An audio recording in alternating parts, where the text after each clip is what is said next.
रक्षाबंधन की पौराणिक कथा।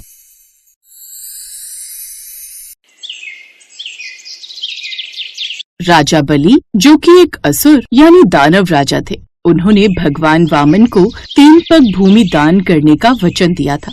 भगवान वामन ने अपने 2 पगों में पृथ्वी और स्वर्ग को नाप लिया और तीसरा पग रखने के लिए बलि के पास कोई स्थान नहीं बचा था। तब बलि ने भगवान वामन से अपना तीसरा पग अपने सिर पर रखने का आग्रह किया, जिसके पश्चात भगवान वामन ने बलि की भक्ति से प्रसन्न होकर उन्हें पाताल लोक का राजा बनने का वरदान दिया और बदले में बलि ने भगवान विष्णु से उनके द्वारपाल बनने का आग्रह भी किया था। भगवान विष्णु ने राजा बलि की भक्ति और दानशीलता से प्रसन्न होकर उनके द्वारपाल बनने का वचन दिया था, जिसके पश्चात भगवान विष्णु भेष धारण कर उसके महल में आए और वहीं पर द्वारपाल की भूमिका निभाने लगे। ऐसा करते हुए उन्हें साल भर हो गया। राजा बलि ने तीनों लोगों पर अधिकार कर लिया था। उनके दान से कोई भी याचक कभी खाली हाथ नहीं लौटता था। अब भगवान विष्णु को उनके यहाँ काफी समय बीत चुका था।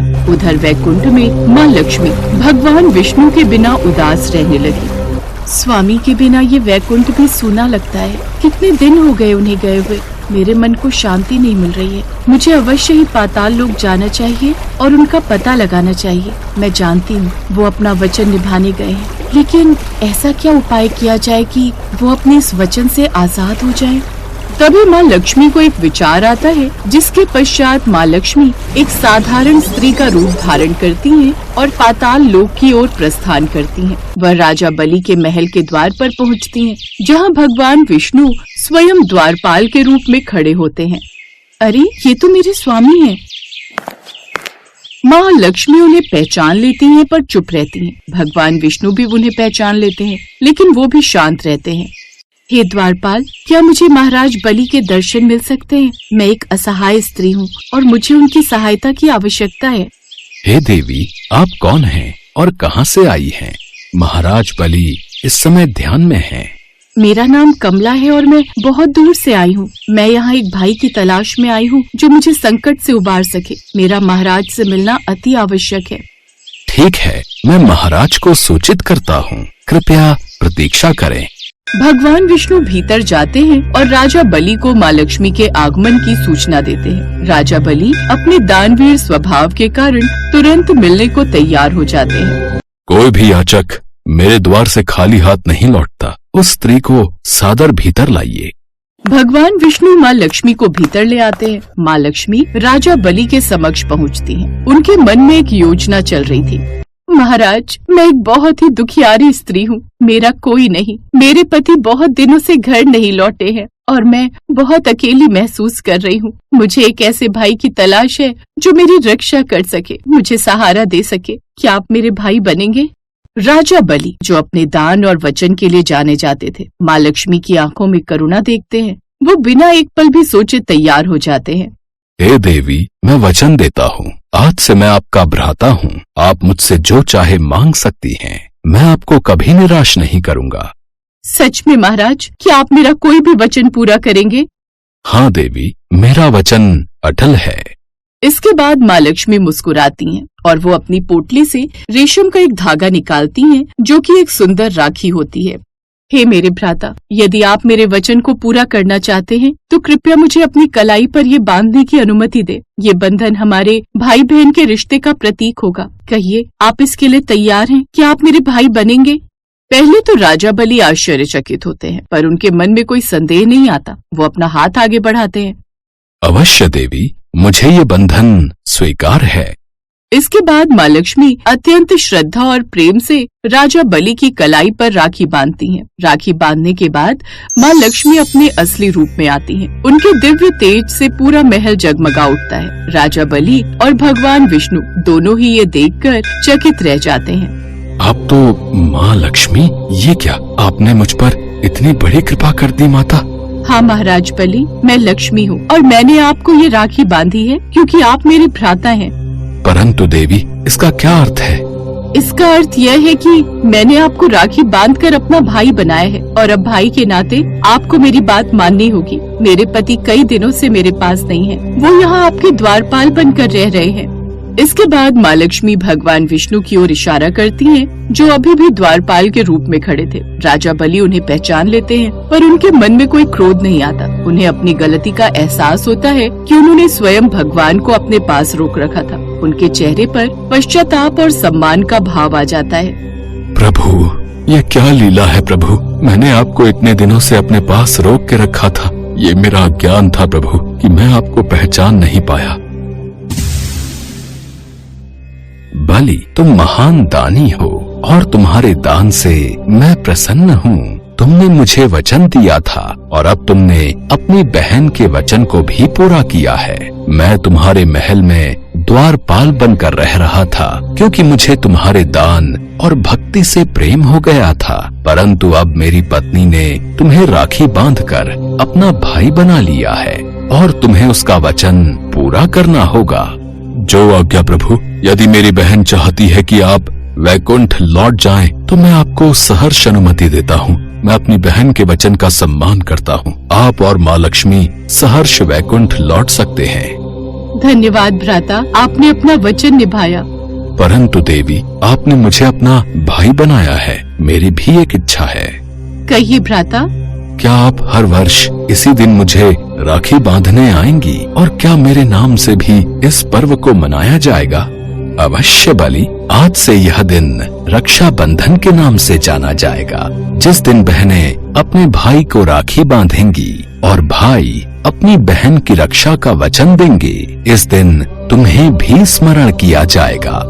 इसके पश्चात माँ लक्ष्मी और भगवान विष्णु राजा बलि को आशीर्वाद देकर वैकुंठ लौट जाते हैं। राजा बलि आनंदित होते हैं कि उन्होंने भगवान को मुक्त किया और स्वयं माँ लक्ष्मी को अपनी बहन के रूप में पाया। ये कथा दर्शाती है कि कैसे माँ लक्ष्मी ने चतुराई से भगवान विष्णु को वापस वैकुंठ लाने के लिए राजा बलि को अपना भाई बनाया। यह रक्षाबंधन के पवित्र पर्व के पीछे की एक महत्वपूर्ण कथा है, जो भाई बहन के अटूट प्रेम, कर्तव्य और रक्षा के वचन को दर्शाती है। ये हमें ये भी सिखाती है कि दान, वचन और प्रेम से सब कुछ संभव है। इस दिन बहनें अपने भाइयों की कलाई पर राखी बांधती हैं और उनके दीर्घायु व सुखी जीवन की कामना करती हैं और भाई अपनी बहनों की रक्षा का संकल्प लेते हैं।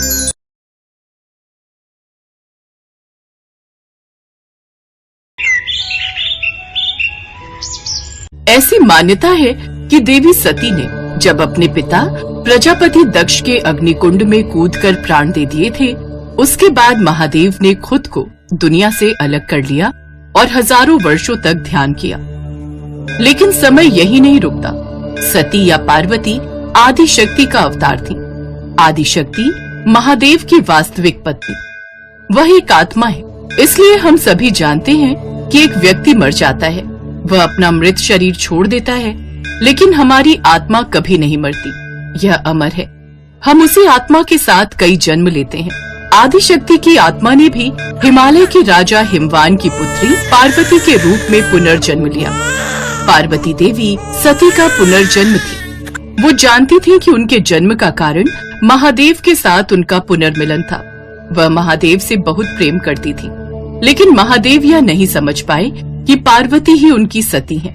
वह भ्रमित थे, लेकिन पार्वती ये जान गई थी कि उनका जन्म महादेव के लिए ही हुआ है। फिर जैसे जैसे पार्वती बड़ी होती गई, उन्हें ये एहसास और भी ज्यादा होता गया। नहीं, मुझे महादेव को पाने के लिए उनकी तपस्या करनी ही होगी और इसके लिए मुझे वन की ओर जाना होगा। किंतु इसके लिए हमें अपने माता पिता की आज्ञा लेनी होगी। वह तपस्या की अनुमति लेने के लिए अपने माता पिता के पास गई। पिता हिमवान तो मान गए, लेकिन माता मैना ने पहले मना कर दिया। हालांकि बाद में पार्वती को दुखी देखकर उनकी माँ भी उनकी तपस्या के लिए राजी हो गई। फिर माता पार्वती भगवान शिव को पति के रूप में प्राप्त करने के लिए वन में तपस्या करने चली गई। वह उस स्थान पर गई जहाँ गंगा अवतरित हुई थी और जहाँ शिव ने कामदेव को भस्म किया था। उन्होंने श्रृंगी तीर्थ पर तपस्या करना शुरू कर दिया, लेकिन तभी वहाँ एक ब्राह्मण आए। पुत्री, हमें ज्ञात हो रहा है तुम यहाँ तपस्या करने हेतु बैठी हो। जी ऋषिवर, हम शिव जी की तपस्या करने के लिए यहाँ आए हैं। किंतु बिना शिवलिंग के शिवजी की तपस्या। देवी, आपको पहले शिवलिंग बनाना होगा, फिर उसके समक्ष आपको तपस्या करनी होगी, तभी ये तपस्या पूर्ण होगी।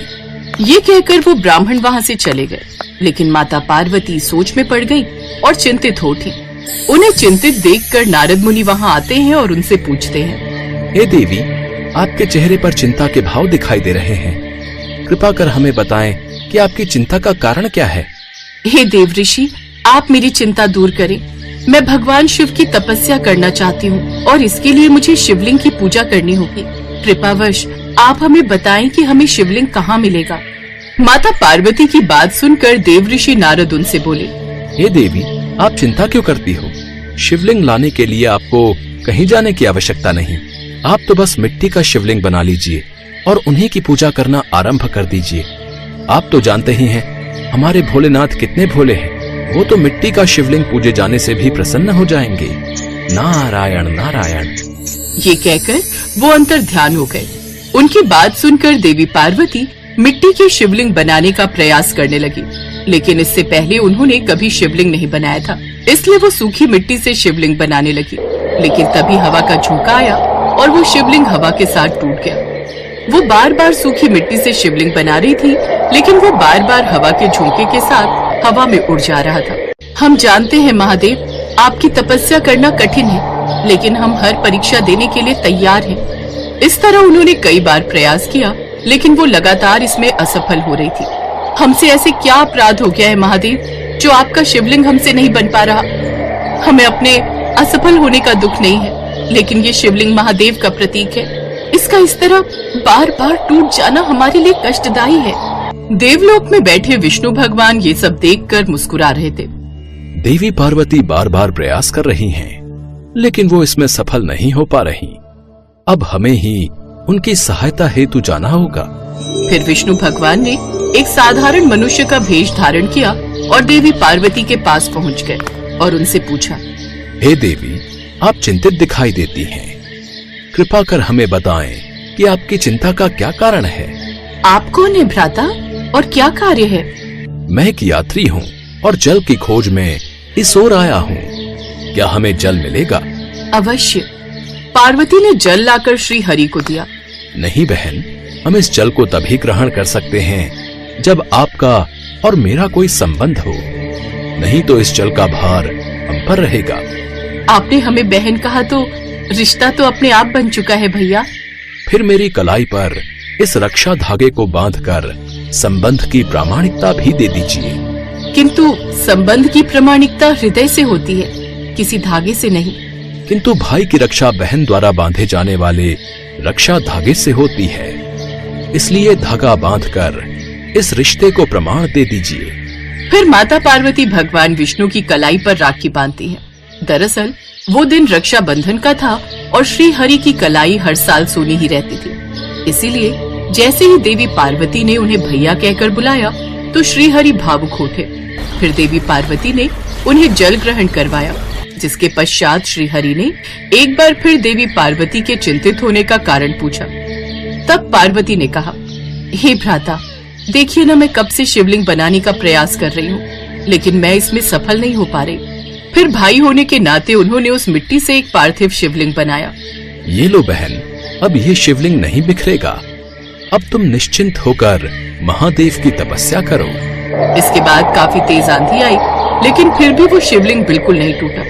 ये देख पार्वती बहुत प्रसन्न हुई और श्री हरि से बोली, रक्षाबंधन पर एक बहन को दिया ये तोहफा मुझे हमेशा याद रहेगा भैया। ये सुनकर श्री हरि मुस्कुराए और वहाँ से चले गए। फिर माता पार्वती ने उस शिवलिंग की पूजा करके उनकी तपस्या का अनुष्ठान किया और कई वर्षों तक की तपस्या के बाद महादेव प्रसन्न हुए और देवी पार्वती को अपनी पत्नी के रूप में स्वीकार किया। हम तुम्हारी तपस्या से प्रसन्न हुए देवी। हम तुम्हें अपनी अर्धांगिनी के रूप में स्वीकार करते हैं। कुछ समय बाद महादेव और देवी पार्वती का विवाह बड़ी धूमधाम से हुआ और ऐसी भी मान्यता है कि इस विवाह में भाई की सभी रस्में श्री हरि ने निभाई थी। विवाह के बाद जब फिर से रक्षाबंधन आया, तब देवी पार्वती ने महादेव से कहा, महादेव, आज रक्षाबंधन का त्योहार है। देखिए ना, हमने अपने भ्राता श्री हरि के लिए कितनी सुंदर राखी बनाई है। चलिए अब जल्दी से हम बैकुंठ लोक चलते हैं। अवश्य देवी। देवी पार्वती महादेव के साथ श्री हरि के बैकुंठ लोक पहुंची, जहां देवी लक्ष्मी और श्री हरि ने उनकी खूब आवभगत की।